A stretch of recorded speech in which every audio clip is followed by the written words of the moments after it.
नमस्कार दोस्तों, राधे राधे। कैसे हैं आप सभी लोग। उम्मीद है कि आप सभी लोग अच्छे हैं, एकदम स्वस्थ और मस्त हैं। तो दोस्तों ये वीडियो है गुरुवार के दिन का, क्योंकि मेरे पास थे 2 वीडियो। तो मैंने सोचा चलो आज आपके साथ ये वीडियो शेयर करते हैं, क्योंकि हमारी हेमा बहन की रिक्वेस्ट थी कि उनको आलू के पापड़ बना के बताना है, वो भी अपने तरीके से। तो भैया सुबह एक दिन पहले तो मैं जब उठी थी ना, तो उस दिन तो बहुत ज़्यादा हवा थी, वो भी मैंने आप लोग को ब्लॉग दिखाया है कल। तो वहाँ बहुत ज़्यादा हवा थी, जिसकी वजह से मेरा ये प्रोग्राम कैंसिल हो गया था। और गुरुवार के दिन सुबह मैं काफ़ी जल्दी उठ गई थी। सबसे पहले मैंने गाय का काम निपटाया है, और गाय का काम निपटाने के साथ साथ मैंने झाड़ू लगा ली है। और गुरुवार के दिन पोछा लगाने का टेंशन नहीं रहता, जिसकी वजह से पोछा नहीं लगाया, झाड़ू भर लगा लिया और सीधे मैं आ गई हूँ ऊपर छत पे। तो यहाँ सबसे पहले आग सुलगा लेंगे और दूध पकने रखेंगे, क्योंकि दूध मेरे पास अभी था तो दूध पकने गाय का इसमें रख देंगे। और मेरे पास भैंस का दूध भी आ रहा था, और 6 तारीख यानी गुरुवार के दिन से ही मुझे दूध बंद करना था। तो दूध की मात्रा काफ़ी ज़्यादा हो चुकी थी, तो मैंने सोचा चलो गैस चूल्हे पर ही पका लेंगे, क्योंकि गैस में इतना दूध पकाने में ना काफ़ी ज़्यादा टाइम लगता है। और दूध जब तक कि धीमी आंच में अच्छी तरह से पकता नहीं है, तब तक दूध का टेस्ट अच्छा आता नहीं है। तो फटाफट से मैं यहाँ आग सुलगा कर और दूध वगैरह पकने रख दूंगी, और यहीं पर रख दूंगी मैं आलू उबलने। तो जब तक मेरे नीचे के छुटपुट काम होते रहेंगे, तब तक यहाँ आलू भी उबल जाएंगे और मुझे पापड़ बनाना है। और ये जो पापड़ है ये व्रत के लिए ही बन रहे हैं, तो बीच बीच में आग आके चेक करते जाऊंगी। और फिर नहाने के बाद ही आलू छुएंगे। तो जब तक मैं वहाँ ऊपर मैंने काम निपटाए थे, तब तक यहाँ आ गए थे नल। तो फटाफट से भर लेते हैं पानी। और आप लोग देख ही रहेंगे कि मैंने स्वेटर भी पहन रखी है और टोपा भी लगा रखा है। और नीचे ना पैर भी बहुत ठंडे हो रहे थे, क्योंकि ठंड बहुत ज़्यादा हमारे यहाँ लौट कर आ चुकी है। और बहुत सारी बहनें बोल रही हैं कि उनके यहाँ भी ठंड पड़ रही है, जैसे कि हमारी रेखा बहन ने भी बताया कि भाई उनके यहाँ भी काफ़ी ठंड पड़ रही है। और 1-2 बहनों ने बताया कि भाई ठंड उनके यहाँ भी काफ़ी बढ़ चुकी है। तो पता नहीं क्यों ये मौसम है जो है अप डाउन हो रहा है, जिसकी वजह से ना सभी के स्वास्थ्य भी एकदम अप डाउन हो रहे हैं। तो भाई चलिए, मौसम अपना काम कर रहा है, हम अपना काम कर रहे हैं। और पापड़ वगैरह का काम तो जल्दी ही निपटा लूँ तो ज़्यादा बेहतर है, क्योंकि इसके बाद काफ़ी तेज़ वाली धूप होने वाली है। एकदम से मौसम पलटी मार देगा, ये तो पक्की बात है। अभी एकदम ठंड लग रही है, और फिर इसके बाद देखना होली के बाद से काफ़ी तेज़ सी गर्मी का एहसास होने लगेगा। तो उसके पहले ही मैं ये पापड़ बना लूँ तो ज़्यादा बेहतर है। और चलिए, यहाँ पानी मैंने पीने का भर लिया है। अब भर लेंगे यहाँ पर गाय को पिलाने के लिए पानी। और ज़्यादातर यहाँ पर ना मैंने बताया भी है कि ये इस नल में फोर्स काम आ रहा है, जबकि फोर्स नल का काफ़ी तेज़ रहता है। पर पता नहीं क्यों ये नल यहाँ लग गया है। तो नल की वजह से फोर्स कम आ रहा है, या जैसा जो भी प्रॉब्लम हो। तो ज़्यादा अगर हम लोग 1 घंटे नल यहाँ चलेंगे ना, नीचे 1-1.5 घंटे नल तो चलते ही हैं, पर 1-1.5 घंटे में भी पूरा पानी नहीं भर पाएगा। तो ज़्यादातर हम लोग को ऊपर टंकी में ही पानी भरना पड़ता है मशीन के द्वारा। तो चलिए, यहाँ पानी भरते भरते हाथ पैर भी एकदम ठंडे हो चुके थे, और ऐसे हाथ पैर हो रहे थे ना कि समझ में आ रहा था। पर क्या करें, काम तो हम लोगों के रुकना नहीं है, काम तो करना ही है। और अगर हम ठंड मनाते रहेंगे ना, तो हमारे दिन के दिन निकल जाएंगे। और उसके बाद मैं आ गई थी दोबारा से यहाँ छत पे देखने के लिए।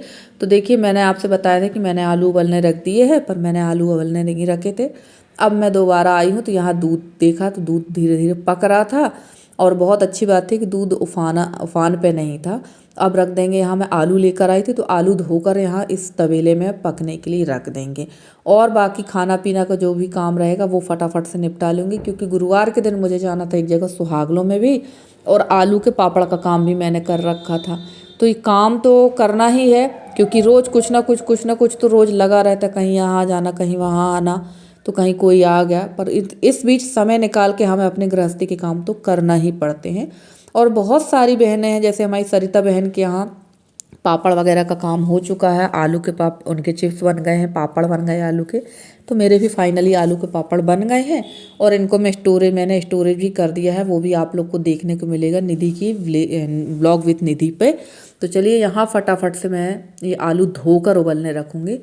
और आलू के जो ये पापड़ है, मैंने बताया कि व्रत के लिए बन रहे हैं, तो दोबारा से अब इनको छुएंगे नहीं, सीधे अब ये जब ये पक जाएंगे ना, तब इनको उतार कर ले जा लूँगी नीचे। और ये जो दूध रखा हुआ है ना, ये भैंस का दूध है, और इस गंजी में रखा हुआ है गाय का दूध। अब आप लोग बोलेंगे भैंस का दूध, तो मैंने बताया ही कि अभी मैं भैंस का दूध ले रही थी, क्योंकि 6 तारीख को महीना पूरा होता, तो पूरा 1 महीना ले ही लेते हैं। उसके बाद में फिर मैंने 6 तारीख से अब दूध बंद कर दिया है। तो चलिए यहाँ ये आलू उबलेंगे और हम अपना नीचे काम निपटाएंगे। तो फटाफट से सारे काम करना पड़ते हैं क्योंकि हाथ पैर हम लोग को इतने सुबह इतनी जल्दीबाजी रहती ना, इतनी जल्दी जल्दी करने के बाद भी पता नहीं समय का, सब पता ही नहीं चलता कि कैसे समय भाग सन जाता है। और ना लकड़ियाँ मेरे पास बहुत कम हैं यहाँ पर। बहुत दिनों से मैं बोल भी रही हूँ हस्बैंड से कि आप उस घर से जो लकड़ी है उनको फड़वा दीजिए, काफ़ी लकड़ी है वहाँ पर। तो कुछ उस घर में रख देंगे, कुछ यहाँ ले आएंगे। पर एक तो मजदूर भी नहीं मिल रहे हैं और कुछ लकड़ियाँ हम लोग को अपने खेतों से छटवाना है, कटवाना नहीं है, छटवाना है। तो अभी फसल लगी हुई है तो अभी तो कटवा नहीं सकते, जब तक गेहूं की कटाई नहीं होगी तब तक कुछ काम नहीं होगा। और लकड़ियाँ यहाँ पर मैं इमरजेंसी के लिए रखती हूँ कि बाई चांस अगर कभी सिलेंडर ख़त्म हो जाए तो हम चूल्हे पे खाना तो बना सकें। और देखिए यहाँ पर मैं आ गई थी आलू लेकर। आलू ठंडे हो चुके हैं, कुछ बहुत ज़्यादा ठंडे नहीं हुए क्योंकि बहुत ज़्यादा अगर आलू ठंडे हो जाते तो फिर आप इनको छील नहीं सकते। तो फटाफट से यहाँ पर हम छील लेंगे आलू और इसके बाद हम इनको किस लेंगे। और नहा धोकर मेरा काम हो चुका था और यशी को करना है पूजा। यशी को मैंने बोल दिया, यशी तुम पूजा कर लो नहा कर, जब तक मैं आलू छील कर इनका मसाला बनाकर तैयार कर लेती हूँ। और इन सब कामों में ना 1 से 2 लोगों की हेल्प की ज़रूरत पड़ती ही है, अकेले के लिए सारे काम बहुत होते हैं। पर हाँ, मैंने आज आधे से ज़्यादा काम निपटा लिया है। और सच कहूँ तो काफ़ी ज़्यादा हेल्प यसी कर ही देती है मेरी, ऐसा नहीं कि यसी हेल्प नहीं करती। और खाना भी मैंने बना लिया था। खाना में मैंने पालक की भाजी, दाल चावल बनाया था और रोटियां बनाई थी। तो खाना भी मेरा बन गया था क्योंकि बताया है कि मैं आधा आधा काम करती जाती हूँ। और वीडियो मैंने इसलिए नहीं बनाया क्योंकि कुछ काम यहाँ का किया, कुछ वहाँ का किया, इस तरह से काम हमारे निपट जाते हैं। तो चलिए, आलू छीलने में थोड़ा सा टाइम लग रहा था। और यसी जो है नहाई नहीं थी, इसलिए मैंने यसी को मना कर दिया था। तो वो तो बोल रही थी कि हम छील दें, पर मैंने कहा नहीं, व्रत के बन रहे हैं तो थोड़ी साफ़ सफाई से ही बना लें। वैसे तो ये सारी चीज़ें मार्केट में उपलब्ध हैं, पर मार्केट की चीज़ मार्केट की ही होती है, घर की चीज़ घर की होती है। क्योंकि घर पे हम एकदम साफ़ सफाई से अपने नियम से बनाते हैं और मार्केट में भी बनती हैं चीज़ें, पर आपको ये नहीं पता रहता कि वो कैसे बना रहे हैं। हाँ, अब कभी जैसे कोई परेशानी है, दिक्कत है, तब की बात अलग है कि यार मार्केट से ले आओ। मैं ये नहीं कहती कि नहीं, बिल्कुल करना ही चाहिए। पर आज हम मार्केट से लेने भी जाएंगे ना तो 1 किलो पापड़ जितने के पड़ेंगे उतने में हम लोग घर पे ही बना लेंगे। पर कीमत अगर देखी जाए तो मार्केट में और घर की कीमत को अगर मिलाया जाए तो वो एक ही हो जाती है, दोनों लगभग बराबर ही होता है।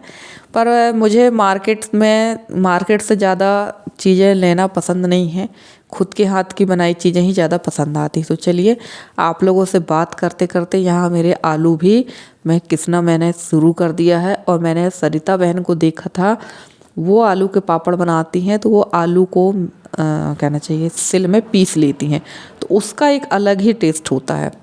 और अब इसमें हमने आलू जो हमने लिए थे, इसमें अब हम डाल देंगे हरी धनिया, हरी मिर्च, जीरा, सेंधा नमक।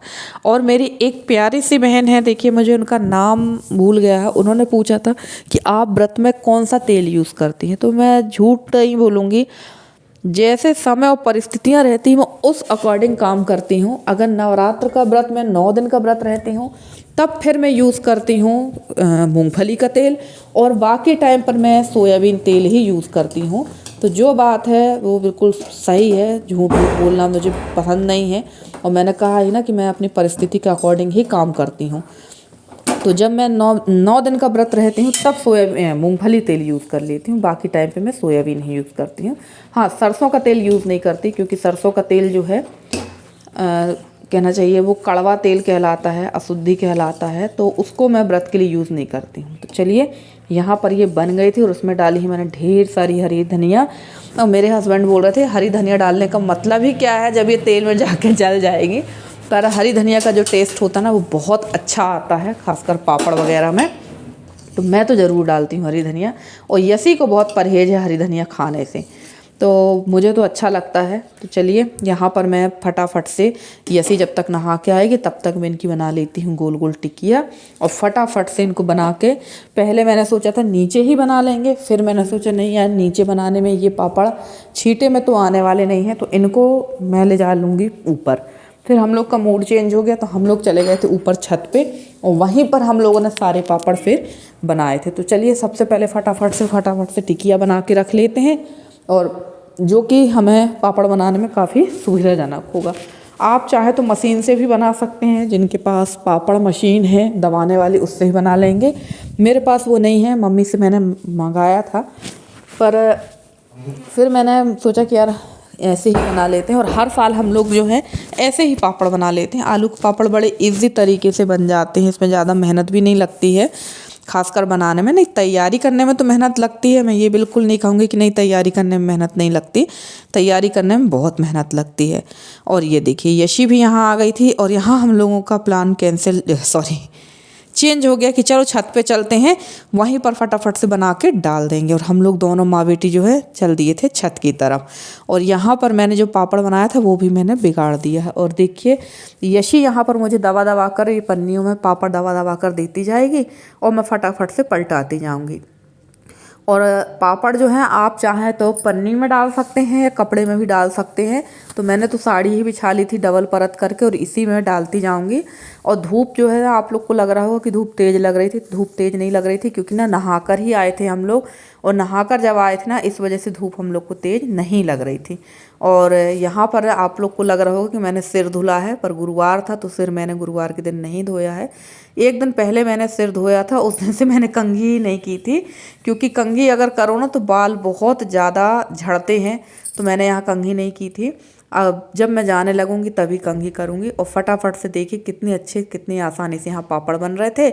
और यहाँ इसी पन्नी में जो टिकिया लेकर चौकी से दबाती जा रही थी, और देखिए बड़े आसानी से ये पापड़ बन गए। और जहाँ मुझे लग रहा था कि मोटे हैं ना, तो धीरे धीरे मैं उंगलियाँ उसमें फेरते जा रही थी, और एकदम पापड़ जो है हमारे ट्रांसपेरेंट बने हैं, जैसे मार्केट वाले हों। और पिछले साल के पापड़ तो मेरे बहुत ज़्यादा मोटे बने थे और बहुत कड़क हो गए थे, पर इस बार के पापड़ मेरे बहुत सॉफ्ट बने हैं।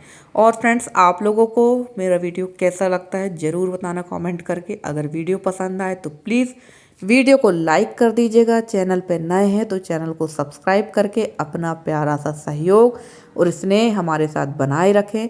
मेरी पूरी कोशिश है कि आप लोगों के लिए बहुत अच्छे से अच्छी वीडियो लेकर मैं आती रहूं।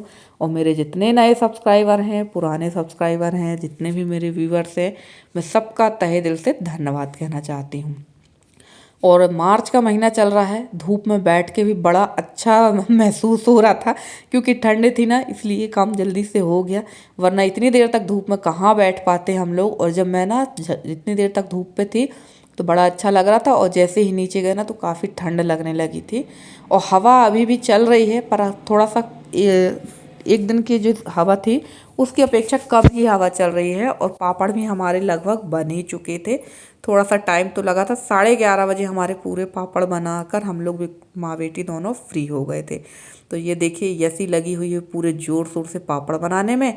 और अभी मुझे बनाना है साबूदाना और आलू के भी थोड़े से पापड़, तो वो भी मैं एकदम नए तरीके से बनाऊंगी, वो भी आप लोग के साथ उस तरीके को भी शेयर करेंगे। तो बने रहिएगा आप लगातार ब्लॉग में। और हेमा बहन, आज आपकी रिक्वेस्ट हमने पूरी कर दी है आलू के पापड़ की, और थोड़ा सा पास से नहीं दिखा पाए हैं, इसके लिए मैं माफ़ी चाहती हूँ। तो समझ में तो वैसे आ ही गया होगा कि किस तरीके से हमें बनाना है। और साबूदाना आलू के पापड़ भी आप लोग के साथ जल्द ही अगली जो रेसिपी है वो साबूदाना और आलू के पापड़ की भी रेसिपी आने वाली है। और इस बार साबूदाना और आलू के जो पापड़ बनाए हैं वो थोड़ा अलग तरीके के हैं, तो आप लोग ज़रूर देखिएगा और बताइएगा कि आपको ये दोनों पापड़ की रेसिपी कैसी लगी। तो फाइनली हमारे यहाँ पापड़ बन चुके हैं, और अब सामान समेट के चलते हैं नीचे की तरफ, क्योंकि वहाँ से भी फ़ोन आने लगा था जहाँ मुझे सुहागलों में जाना था। तो चलिए फ्रेंड्स, आज के ब्लॉग में इतना ही। मिलते हैं आपसे अगले ब्लॉग में किसी अच्छे से कंटेंट के साथ में। और यहाँ पापड़ को ना मैं ढक दूँगी, क्योंकि सबसे ज़्यादा डर मुझे कौवा का था कि कौवा इसमें कहीं चोंच ना मार दे। तो चलिए फ्रेंड्स, मिलते हैं अगले ब्लॉग में, तब तक के लिए bye bye and take care.